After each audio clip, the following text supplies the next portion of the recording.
Hello, welcome, আসসালামু আলাইকুম। আমি সেলিনা রহমান আপনাদের সবাইকে আমন্ত্রণ জানাচ্ছি আমার কুকিং এবং লাইফস্টাইল চ্যানেলে। আশা করি আপনারা সবাই ভালো আছেন। তো আজকে আমি আপনাদেরকে যেই ঝটপট একটি মিষ্টি রান্না করা দেখাবো সেটি হচ্ছে গাজরের ঝটপট ঝরঝরে হালুয়া।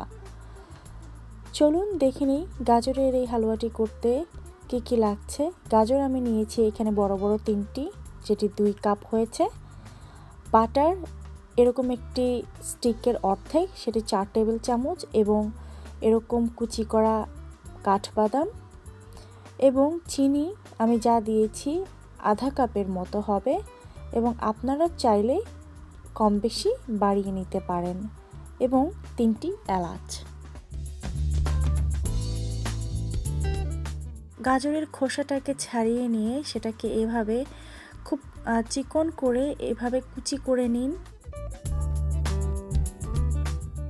আমি গরম পানি বসিয়ে দিয়েছি। গরম পানিটা যখন এরকম বলক আসবে তখন সেই কুচি করা গাজরগুলো এর মধ্যে দিয়ে দিবেন।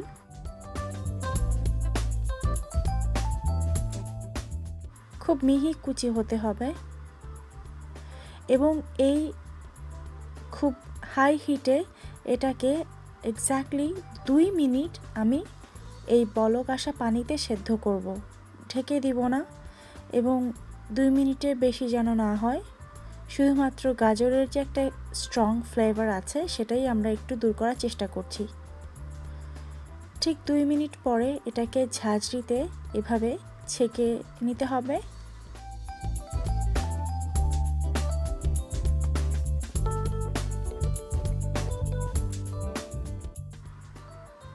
এদিকে একটি ননস্টিকি প্যানে এই গরম গরম থাকা অবস্থাতেই পানি ঝরে যাওয়ার পরপরই এটাকে দিয়ে দিচ্ছি।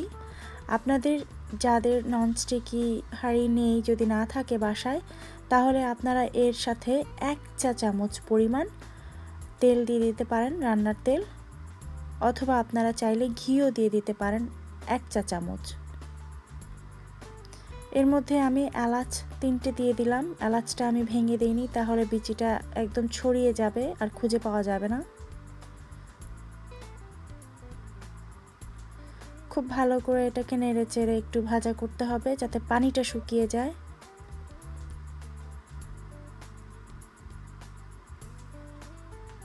পানিটা একটু শুকিয়ে আসলে এর মধ্যে আমি দিয়ে দিব 4 টেবিল চামচ, পুরো একটা বাটারের যে স্টিক থাকে তার অর্ধেকটাই হচ্ছে 4 টেবিল চামচ।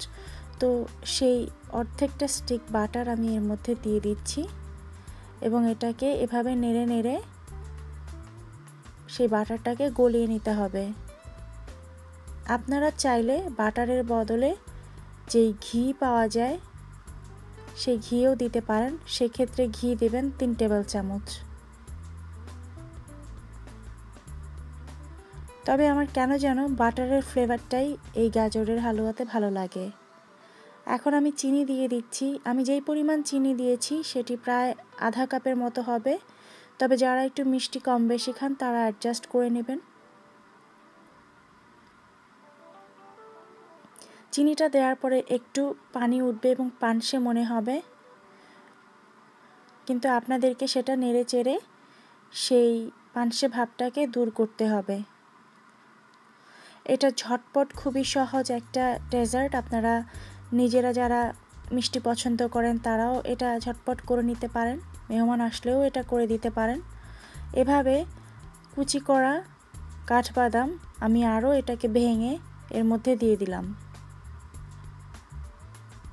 যেহেতু এটা গাজর, সেহেতু এই বাদামটা কিন্তু এর মধ্যে মিশে যাবে না বা গলে যাবে না, অতএব এর মধ্যে দিয়ে দেওয়াটাই ভালো, তাহলে ঘ্রাণটা অনেক ভালো আসবে। ব্যাস, এভাবে ভাজতে ভাজতেই চিনিটা এবং পানিটা যখন মিশে যাবে তাহলেই অলমোস্ট হয়ে গেছে। আমি খুব সিম্পলভাবে এটা তৈরি করে দেখালাম, খুব ঝটপটভাবে। আপনারা চাইলে এটা তাজা ছানা অথবা মাওয়া উপরে দিয়ে এটাকে পরিবেশন করতে পারেন।